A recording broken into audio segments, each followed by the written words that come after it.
Sejarah peradaban umat manusia di benua Eropa dipenuhi oleh lembaran gelap tentang berbagai tragedi pandemi yang mengerikan dan melumpuhkan peradaban. Dunia telah berulang kali menyaksikan kehancuran demografis yang brutal, mulai dari Black Death yang menyapu sepertiga populasi dengan luka pembengkakan yang membusuk, hingga teror wabah kolera yang secara diam-diam meracuni sumur-sumur kota metropolis dan mengeringkan cairan tubuh korbannya. Tapi, bagaimana jika aku memberitahu kalian bahwa ada sebuah wabah yang jauh lebih aneh dan jauh lebih absurd, jauh lebih menyeramkan secara psikologis? Bagaimana jika sebuah penyakit yang paling mematikan tidak bermanifestasi dalam bentuk batuk berdarah, demam tinggi yang membakar otak, atau ruam di kulit, melainkan muncul sebagai sebuah dorongan kinetik neurologis yang sama sekali tidak dapat dihentikan? Bagaimana jika penyakit itu memaksa tubuhmu untuk terus bergerak, berputar, dan melompat dalam sebuah koreografi kematian yang brutal, menyiksa, dan tanpa akhir? Jadi, pada pertengahan bulan Juli tahun 1518, di tengah terik matahari musim panas yang menyengat bumi dan suhu yang tidak biasa secara ekstrim, kota Strasbourg yang pada saat itu merupakan pusat perdagangan yang ramai di wilayah Kekaisaran Romawi Suci dan kini menjadi bagian dari negara Prancis, dilanda oleh sebuah fenomena medis dan sosiologis yang paling membingungkan dalam seluruh catatan sejarah peradaban barat. Ratusan penduduk kota tiba-tiba turun ke jalan-jalan berbatu. Mereka tidak sedang melakukan demonstrasi politik untuk menentang pajak raja yang mencekik. Mereka juga tidak sedang berpartisipasi dalam pawai festival keagamaan tahunan. Mereka turun ke jalan murni hanya untuk satu hal, yaitu menari. Tapi kalian harus paham, mereka tidak menari untuk merayakan keberhasilan panen raya. Mereka tidak menari karena diiringi oleh alunan musik yang menggembirakan jiwa. Sebaliknya, mereka menari dalam keadaan transdisosiatif yang gelap dan menyiksa. Saksi mata dari abad ke-16 mendeskripsikan bahwa mata para penari ini tampak kosong, berkaca-kaca, dan menatap jauh ke ketiadaan. Wajah mereka ditarik oleh rintihan rasa sakit yang luar biasa, sementara lengan dan kaki mereka terus kejang dan berkedut tanpa kendali.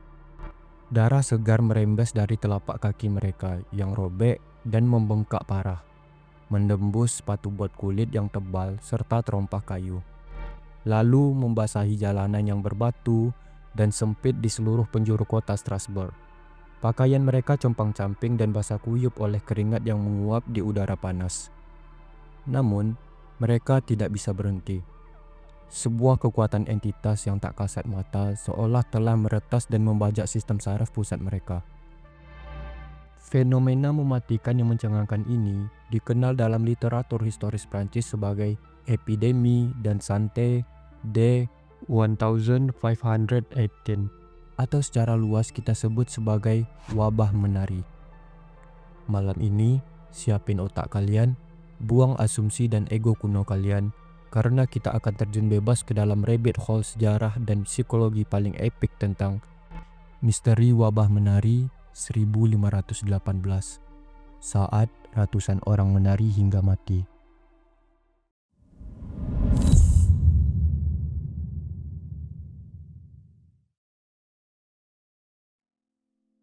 Dalam setiap studi epidemiologi mengenai penyebaran penyakit menular, para ilmuwan forensik selalu mencari apa yang mereka sebut sebagai pasien zero, yaitu individu pertama.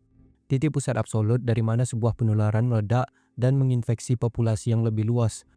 Untuk wabah menari Strasbourg 1518.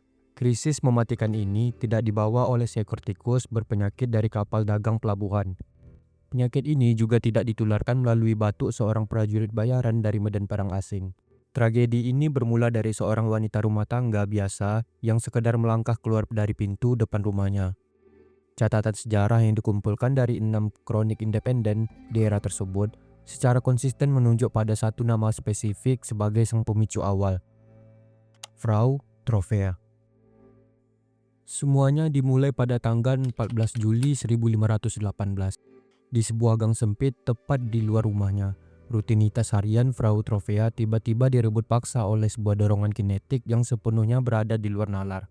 Tanpa adanya provokasi, tanpa penyakit yang mendahului, dan tanpa ada satupun alunan instrumen musik di sekitarnya, tubuhnya mulai menunjukkan gerakan konvulsif dan spasmodik yang liar. Ia melompat, berputar, memutar pinggulnya, dan mengayunkan anggota tubuhnya ke udara dengan ritme yang sangat kacau namun persisten. Suaminya yang kebingungan berlari keluar, memohon, menangis, dan berteriak agar ia segera berhenti dan masuk ke dalam rumah. Tetapi Frau Tropea tampaknya sama sekali tidak mendengar. Pikirannya seolah-olah telah terkunci rapat di dalam sebuah sel penjara, di mana tubuh fisiknya bergerak murni berdasarkan kehendaknya sendiri. Ia terus menari secara brutal sepanjang hari di bawah tatapan keheranan, bisik-bisik, dan ketakutan dari para tetangganya. Ia baru berhenti ketika sistem muskuloskeletalnya benar-benar menyerah, membuatnya jatuh pingsan karena kelelahan absolut pada malam harinya. Secara logika biologis manusia, setelah tingkat penyiksaan otot yang sedemikian rupa, tubuh akan menuntut periode pemulihan yang panjang dan rasa sakit yang melumpuhkan keesokan harinya. Namun, kengerian sejati baru saja terungkap pada keesokan paginya. Frau Tropea bangkit dari tidurnya dengan kondisi kaki yang sudah membengkak parah, lecet, dan berlumuran darah segar. Ia terseok-seok kembali ke jalanan dan melanjutkan tarian kematiannya. Ia seolah-olah digerakkan oleh mesin yang tak kasat mata yang terus memaksa ototnya bekerja. Kondisi ini secara medis menentang semua batas ketahanan toleransi rasa sakit manusia normal. Ini membuktikan adanya disosiasi neurologis absolut antara reseptor rasa sakit di kakinya dengan pusat kesadaran rasionalnya di otak. Dan tragedi ini ternyata tidak berhenti pada satu individu malang tersebut. Apa yang dialami oleh Frau Tropea tampaknya memiliki sifat penularan psikologis yang sangat agresif dan mematikan. Sama seperti bagaimana sebuah kepanikan bisa menyebar dengan kecepatan kilat di sebuah titar yang penuh sesak hanya karena satu orang yang berteriak, "Api!" Gerakan ritmis yang gila ini mulai menjangkiti orang-orang di sekitarnya. Hanya dalam hitungan hari, puluhan penduduk Strasbourg mendapati diri mereka bergabung dengan Tropea di jalan. Mereka bergerak liar tanpa arah, mereka tidak saling berbicara, tidak berinteraksi, dan wajah mereka pucat pasi. Dalam waktu sekitar 1 bulan sejak langkah pertama Tropea, kerumunan penari maut ini telah membengkak populasinya menjadi sekitar 400 orang. Jalan-jalan kota Strasbourg berubah dari pusat perekonomian yang teratur menjadi lautan manusia yang bergerak layaknya zombie yang gelisah dan tersiksa. Sebuah kronik sejarah dari tahun 1636 mencatat akhir yang mengerikan dari kerumunan ini. Dalam kegilaan mereka, mereka mulai menari siang dan malam tanpa henti. Hingga akhirnya otot mereka robek, mereka jatuh pingsan, dan menyerah pada kematian.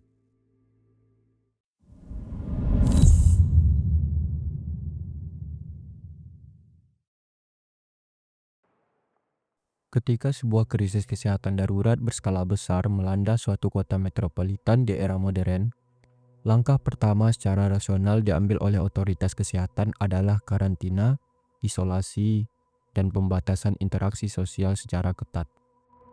Tapi kita sedang berbicara tentang Eropa di awal abad ke-16. Ini adalah sebuah era di mana ilmu kedokteran masih terperangkap kuat di dalam lumpur paradigma pseudosains yang primitif. Sains diagnostik saat itu sangat bergantung buta pada teori 4 cairan tubuh, warisan filsuf Yunani kuno, Hippocrates. Mereka percaya bahwa seluruh penyakit di dunia disebabkan oleh ketidakseimbangan antara darah, lendir, empedu kuning, dan empedu hitam. Ketika jalanan kota Strasbourg dipenuhi oleh ratusan koreomaniak, istilah medis historis dari bahasa Yunani, Korea, yang berarti tarian, para pejabat dewan kota menjadi sangat panik. Roda ekonomi kota terhenti total, mereka segera memanggil dokter elit, tabib terbaik, dan astrolog di kawasan tersebut untuk memberikan diagnosis dan intervensi medis darurat.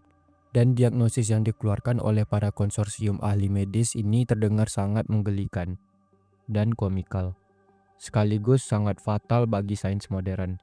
Mereka menyimpulkan dengan penuh keyakinan bahwa ratusan penari itu menderita penyakit yang diklasifikasikan sebagai darah yang terlalu panas. atau overheated blood.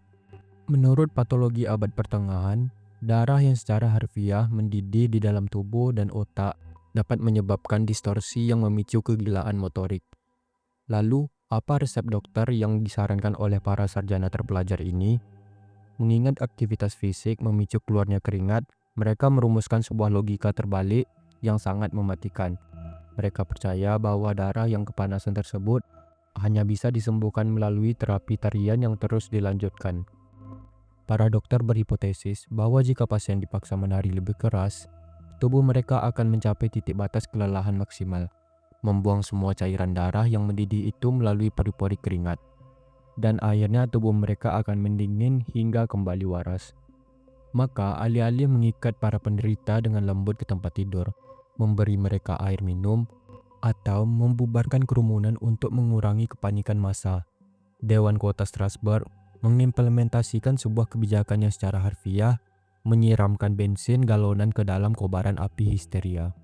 Otoritas kota menginvestasikan uang pajak politik untuk membangun panggung-panggung kayu darurat yang ditinggikan, tepat di pusat area pasar kuda yang sibuk. Dan kebodohan ini tidak berhenti sampai di situ. Mereka bahkan menyewa jasa puluhan musisi profesional, membekali mereka dengan pipa seruling yang melengkung, drum perkusi yang berdentum keras, dan trompet. Para musisi ini dibayar mahal untuk memainkan musik berirama cepat siang dan malam tanpa henti guna memfasilitasi ritme tarian para korban. Strategi ini langsung berubah menjadi bencana epidemiologi absolut. Suara drum yang bertalu-talu dan tontonan teatrikal di panggung kayu tersebut justru bertindak sebagai katalis psikologis. Alih-alih menyembuhkan, dentuman musik itu merangsang indera para penduduk yang kondisinya sudah sangat rentan secara emosional, menarik para pengamat di pinggir jalan ke dalam pusaran, dan memicu efek sugesti yang sangat masif. Ketika orang-orang mulai tewas akibat serangan jantung koroner di atas panggung, dan histeria semakin liar, Dewan Kota akhirnya menyadari kebodohan mereka.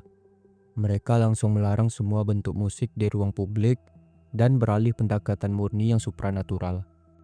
Mereka mengangkut para penari yang sekarat ke dalam gerobak yang ditarik kuda menuju sebuah kuil suci di Bukit Saverne. Sebuah kuil yang didedikasikan untuk Santo Vitus. Di sana, para pendeta mengadakan ritual misa eksorsisme simbolis, memakaikan sepatu yang diwarnai merah pada kaki korban yang hancur berdarah. Secara perlahan, manipulasi religius yang diritualkan ini bekerja sebagai efek placebo. Pikiran para korban akhirnya percaya bahwa mereka telah diampuni, dan wabah kinetik itu mereda secara total pada bulan September 1518.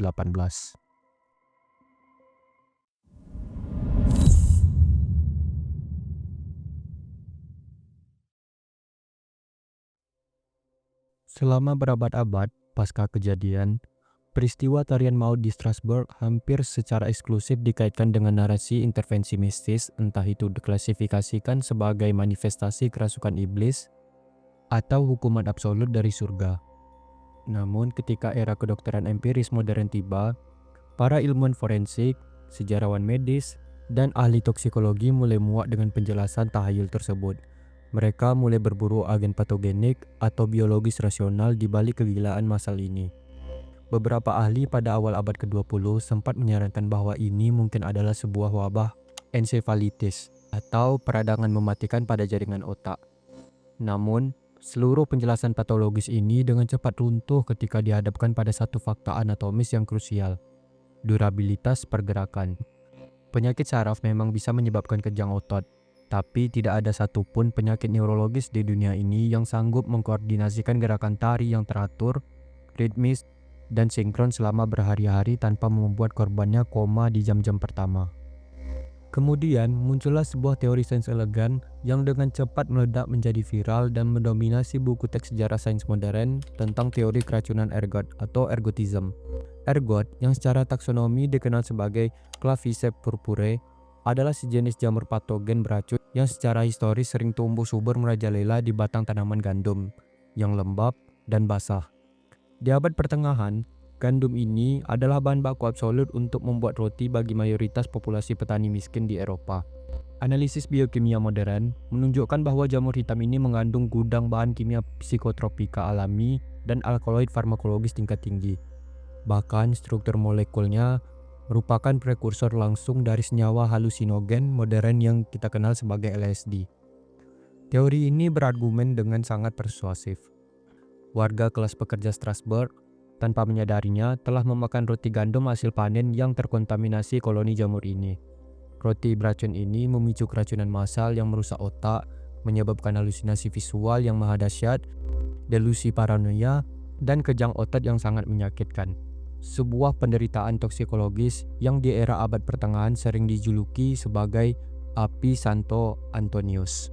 Terdengar seperti resolusi ilmiah yang sangat sempurna, bukan? Sayangnya, sains forensik historis modern telah menelanjangi teori ini dan mematahkannya secara mutlak. Sejarawan medis terkemuka dunia, John Wheeler, yang menulis investigasi historis paling definitif berjudul A Time to Dance, A Time to Die, secara brilian meruntuhkan hipotesis roti halusinasi ini melalui satu observasi fisiologis yang sangat sederhana. Ya, ergot memang memicu halusinasi, tapi ergot memiliki satu efek samping mekanis lain yang sangat mengerikan. Racun ini menyebabkan penyumbatan pembuluh darah yang sangat ekstrim, yang secara harfiah memutus aliran darah oksigen ke ekstremitas tubuh, yaitu kaki dan tangan. Seseorang yang menelan racun ergot dalam dosis yang cukup tinggi untuk memicu halusinasi liar, pada saat yang bersamaan akan kehilangan suplai darah ke kakinya. Kakinya akan membusuk menjadi gangren atau mati jaringan. Seperti yang ditegaskan Wheeler, dengan logika yang membungkam, seseorang yang secara klinis diracuni oleh jamur ergot sama sekali tidak akan mungkin memiliki kapasitas fisik untuk menari selama berhari-hari. Tubuh mereka akan terlalu hancur dan jari kaki mereka akan membusuk putus dalam penderitaan jauh sebelum mereka bisa melompat satu langkah pun di jalanan. Fakta empiris lainnya, wabah menari tidak hanya terjadi di Strasbourg. Wabah serupa yang disebut tarian Santo Yohanes melanda kota Aachen di Jerman pada tahun 1374 dan menyebar mengerikan sejauh ratusan kilometer ke Liege, Utrecht, hingga ke Belanda dan Belgia. Padahal banyak dari kawasan tersebut sama sekali tidak menggunakan gandum sebagai makanan pokok mereka. Jika penjelasan biologis dari roti beracun gagal total dan virus peradangan otak dibebaskan dari tuduhan, apa monster sesungguhnya yang tersisa? Jawaban historisnya jauh lebih gelap, karena ia bersarang tepat di dalam arsitektur rapuh pikiran manusia.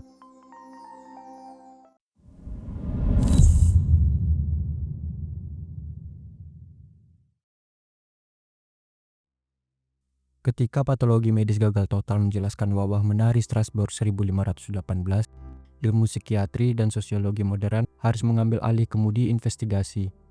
Para akademisi akhirnya menyimpulkan bahwa rentetan tarian kematian ini adalah salah satu manifestasi paling murni dan paling brutal dari apa yang disebut sebagai penyakit psikogenik massal, atau secara lebih umum dikenal di kultur pop sebagai histeria massal. Penyakit psikogenik massal adalah sebuah kondisi patologis di mana ketegangan psikologi yang ekstrim, trauma mental yang tak tertahankan, stres sosiologis, dan ketakutan budaya secara harfiah meretas sirkuit neurologis kelompok besar manusia, lalu memanifestasikannya menjadi gejala fisik yang sangat nyata tanpa adanya virus atau bakteri secuil pun. Untuk memahami secara empiris bagaimana ratusan pria dan wanita pekerja keras bisa kehilangan akal sehat dan menari hingga tulang mereka patah, kita harus menempatkan diri kita ke dalam sepatu bot penuh lumpur milik warga kelas bawah di wilayah Alsace pada dekade pada awal abad ke-16. Bagi mereka, masa itu bukanlah masa Renaissance yang indah. Bagi mereka, dunia terasa seperti ditarik perlahan menuju kiamat. Penelitian John Wheeler mengidentifikasi adanya konversi 3 variabel trauma yang beroperasi secara serentak menghancurkan mental penduduk Strasbourg. Untuk variabel pertama adalah inflasi absolut dan kelaparan ekstrim. Jadi, selama 3 tahun berturut-turut sebelum wabah menari meledak, kawasan tersebut dilanda anomali cuaca mengerikan. Badai musim dingin yang membekukan darah dan musim panas yang mengeringkan sumur telah menghancurkan panen total. Akibatnya, harga gandum melonjak ke titik tertinggi dalam sejarah satu generasi. Malnutrisi merajalela, memicu kematian anak-anak akibat kurang gizi. Setiap hari adalah pertempuran putus asa melawan kelaparan yang perlahan merobek perut mereka. Variabel kedua, teror biologis dari pandemi. Seolah kelaparan belum cukup, kota-kota pesisir Sungai Rhine secara konstan dihantui oleh kembalinya penyakit maut hitam dan kusta. Tapi yang paling menakutkan saat itu adalah munculnya pandemi penyakit menular seksual baru yang merobek Eropa, yaitu sifilis. Penyakit ini membusukkan daging dan menghancurkan saraf, menyebarkan teror psikologis bahwa Tuhan yang sedang menjatuhkan wabah baru untuk menghukum umat manusia. Dan variabel terakhir, superstisi, beracun, dan kutukan Santo Vitus. Masyarakat pra-pencerahan ini memiliki struktur kognitif yang sangat didominasi oleh literalisme agama dan tahayul gelap. Di kawasan Alsace, terdapat sebuah mitologi lokal yang mengakar bagaikan kanker di pikiran bawah sadar mereka mengenai figur Santo Vitus. Ia adalah santo pelindung penari dan penderita epilepsi. Namun diyakini oleh kaum petani memiliki sifat yang sangat pendendam. Masyarakat benar-benar percaya secara buta bahwa Santo Vitus memiliki kekuatan ilahi untuk mengirimkan kutukan tarian, sebuah siksaan fisik yang tak terhentikan kepada populasi yang penuh dosa atau gagal menghormatinya. Ketika keputusasaan ekonomi yang mencekik, ancaman sifilis yang mematikan, perut yang melilit kelaparan, dan ketakutan absolut akan kutukan gaib berkonvergensi dalam satu ruang sosial, mekanisme pertahanan pikiran manusia akan hancur. Otak tidak lagi sanggup memproses realitas yang menyiksa tersebut. Sebagai saklar darurat pemutus sirkuit, pikiran mereka melarikan diri ke dalam kondisi yang disebut transdisosiatif. Dalam kondisi trans ini, sistem otak memutus kontrol motorik sadar, individu menjadi sangat luar biasa sugestif. Ketika Frau Trovea mulai bergerak tanpa kendali di jalanan pada bulan Juli itu, tubuhnya yang kejang secara visual bertindak sebagai pelatuk psikologis.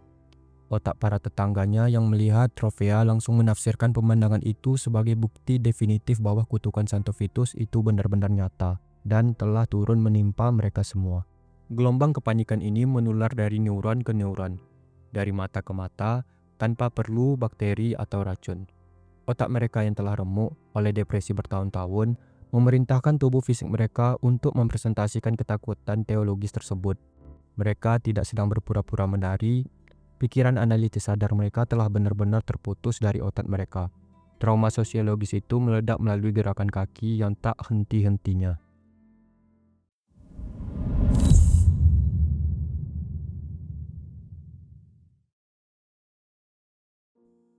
Sangat mudah bagi kita yang hidup di kenyamanan abad ke-21 dengan internet, akses literatur psikiatri, dan rumah sakit mewah untuk menengok ke masa lalu dan menertawakan wabah menari 1518.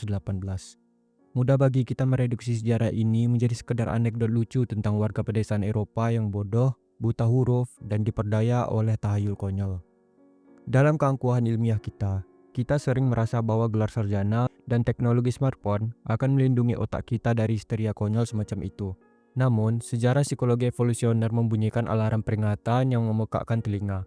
Selama struktur fisik otak manusia, sistem limbik, dan kebutuhan emosional kita masih memiliki arsitektur biologis yang sama persis dengan petani gandum di abad ke-16.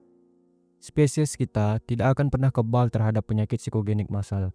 Histeria bukanlah virus yang bisa dimatikan dengan vaksin. Ia adalah cacat bawaan atau bug dari sistem operasi sosial otak manusia.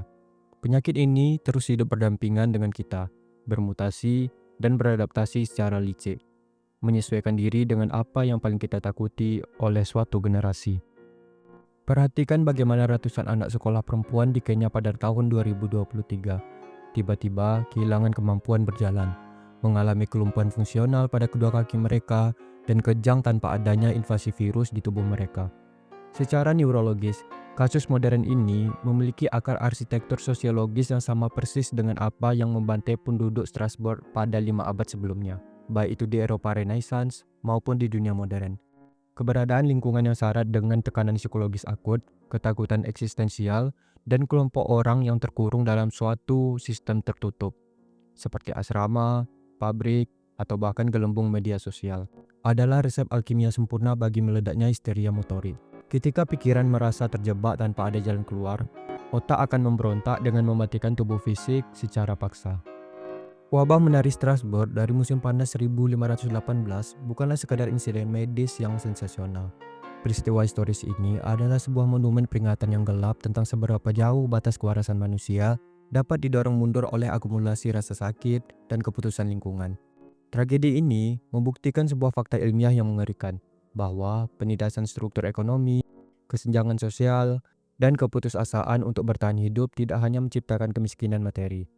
Pada tingkatan yang lebih mikroskopis, semua itu menciptakan penyakit sosiologis murni yang mampu menggerakkan otot-otot manusia untuk menghancurkan dirinya sendiri dari alam. Melihat kerapuhan pikiran umat manusia ini, pertanyaannya di masa kini bukanlah apakah gelombang histeria psikogenik kinetik dapat kembali menyerang peradaban kita.